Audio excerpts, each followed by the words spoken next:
Thank you. Well, most of you know I'm so nervous. So I'm here to talk about how women will take their place in the boardroom. How many people in here are on a board now? How many people plan on being on a board? Okay, every hand should go up in here. Let me ask that again. How many people in here plan on being on a board?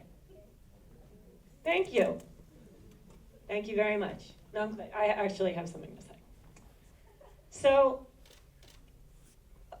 about a week ago, I was having a conversation with another woman business owner, and she's very accomplished. She has $1 million business. She has 2 kids. She's a technology genius, and she knows how passionate I am about being on boards and women being on boards. And she said to me, "You know what, Marissa, I really don't think I'm board worthy." And I thought about that term, and I never had really heard that term, and it really surprised me that she would say, "I'm not worthy." And I said to her, "Why don't you think you're worthy to be on a board?" And she said, "Well, you know, I don't really know the right people, and I don't really have the right skill set, and I really don't have a lot of value to add to a big board." So in her mind, she basically had said that that was out of her realm of capability and possibility. And what I'm here to tell you tonight in the next 10 to 15 minutes is what I told her. Anyone who is thinking that they're not board worthy, you are dead wrong. Not only are you, every single person I'm talking in here to, board worthy, but you are board essential.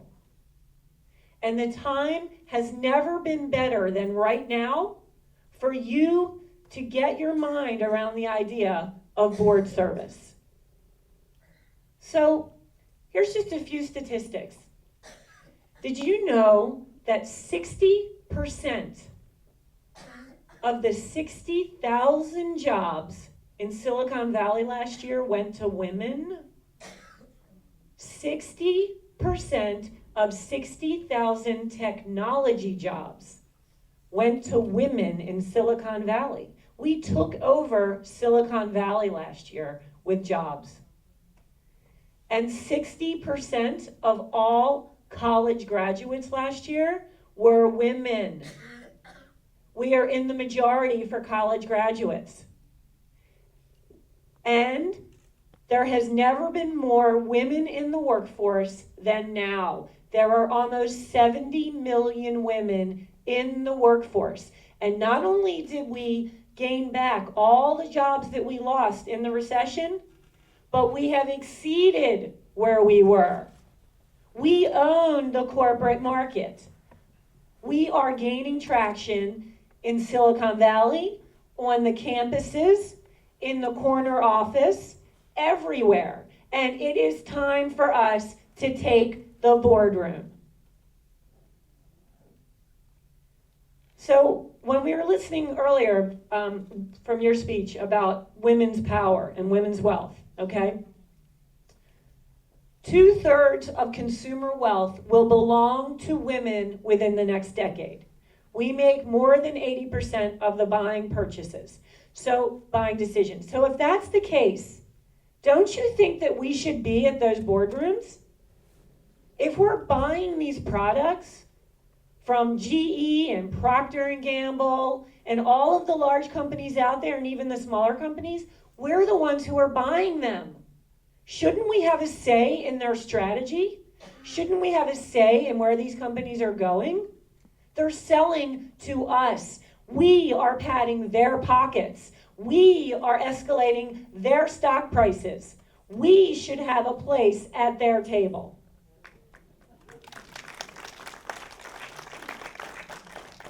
It also makes sense financially. The latest research that came out about women on boards is that companies that have women board members have a higher rate of return than companies that do not. They average 14% higher rate of return compared to companies that do not have women on boards. It is financially a no-brainer for women to be in the boardroom. And the third reason why this is so important from a macro level, from a world level, okay, is that the worst thing that could happen is that a board puts a token woman on their board just to check the diversity box, okay? We need at least 2 women on boards to have a voice. So your fellow women who are out there getting on boards, well, guess what? They need you as a co-pilot. You need to be on the boards with them so that they can be effective. Because one woman is silent, basically. But you put 2 or more of us together, and we are powerful.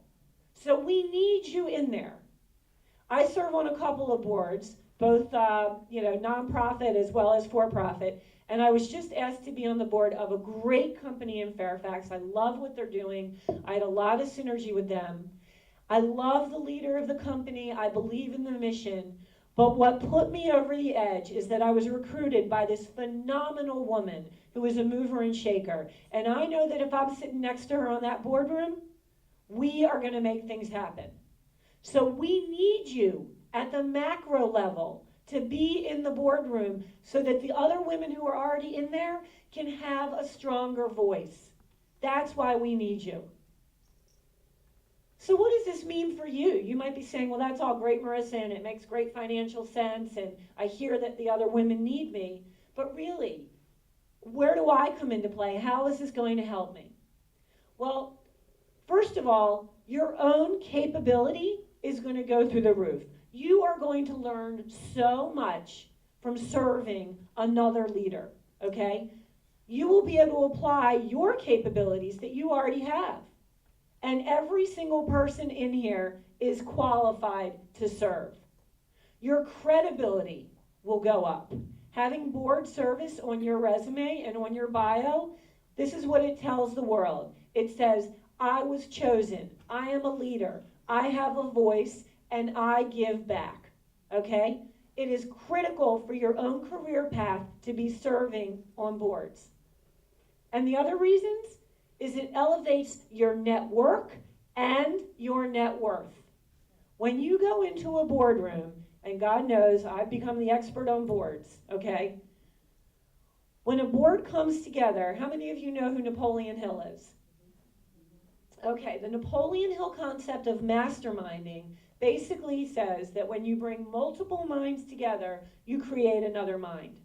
Well, that is exactly what happens in a boardroom, okay? So the network that you will have will expand exponentially. If you're around a board table with 5 or 6 other people, you are now expanding your network, not only with those people, but with all the other people that they know. And you're basically entering into a different type of club. So it will expand your network. It also expands your net worth, because most board positions pay monetarily, they pay cash, but they also pay equity. So you are getting paid with a percentage of a growing company. This is a whole nother way to increase your own net worth.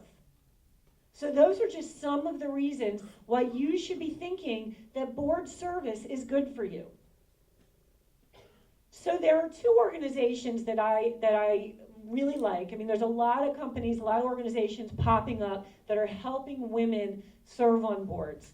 2 of the ones that I have a lot of respect for and that I'm involved in are Women in the Boardroom in New York, and it's run by a woman named Sheila Ronning, and then the Leadership Foundry, which is out of DC's Women in Technology. Both of them have exceptional training and learning programs for women to get them board ready, okay? So I talked to Sheila, and I asked her, what are really the main characteristics that boards are looking for? And there's a couple of shifts that have happened in the board environment. Just 5 years ago, the main skill set that was required, really, was financial expertise. Can you read a balance sheet? Do you know profit and loss? Do you understand EBITDA? All of the different financial metrics that honestly might have scared some women away, or maybe they just weren't interested, or maybe they didn't think that that was something that they could contribute. Today, what's happening in companies is there is a need for board members that have a broad range of skill sets.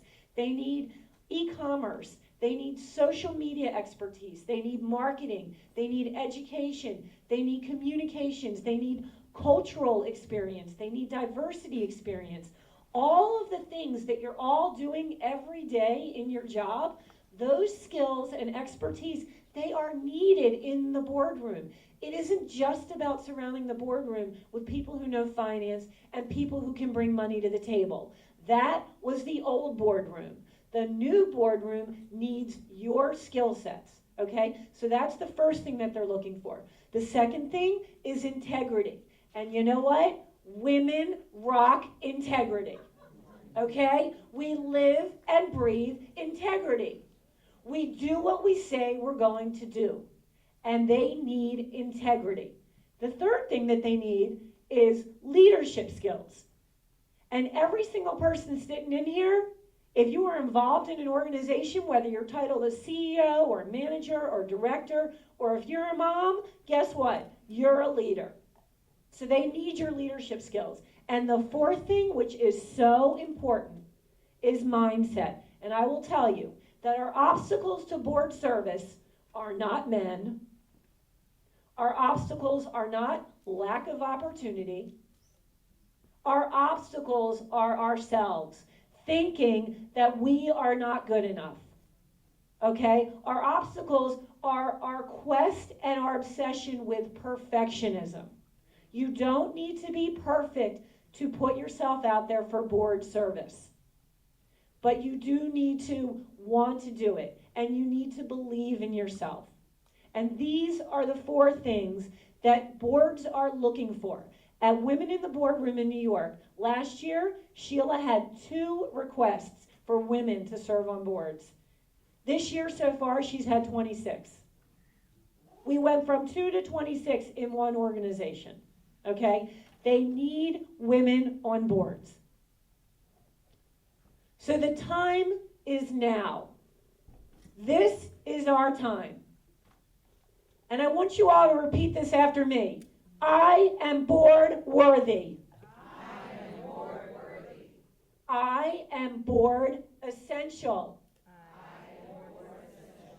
And I am boardroom bound. I am boardroom bound. Will I see you in the boardroom? Yes. All right. Thank you.